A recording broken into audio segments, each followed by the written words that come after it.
అమ్మగారిని చూస్తే అర్థమవుతుంది. కాలు ఇరిగిపోయింది, కాలు వాపొచ్చింది, నడవలేదు, 3 ఫ్లోర్లు ఎక్కి రావాలి. అయినా నేను మందిరంలో ఇట్లా పట్టుకుంటే నాకు ఈ జబ్బలన్నీ వస్తున్నాయి, నాకు చాలా నొప్పులు పెడుతున్నాయి, పిల్లలు లేపుకొస్తున్నారు.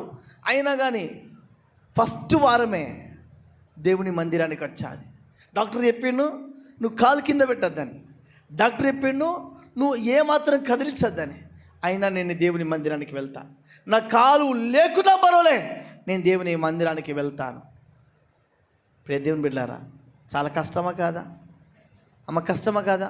చాలా కష్టం. అసలు నేను ఇక్కడ వాక్యం చెప్తున్నప్పుడు, పాటలు పాడుతున్నప్పుడు, ఆరాధిస్తున్నప్పుడు ఆమెను తీసుకొని వస్తుంటే, ప్రభా మరొక దినం ఇలాంటి దినం నేను చూడొద్దు దేవా అనుకునేది.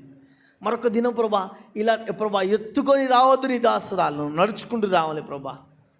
నెల రోజులు కూడా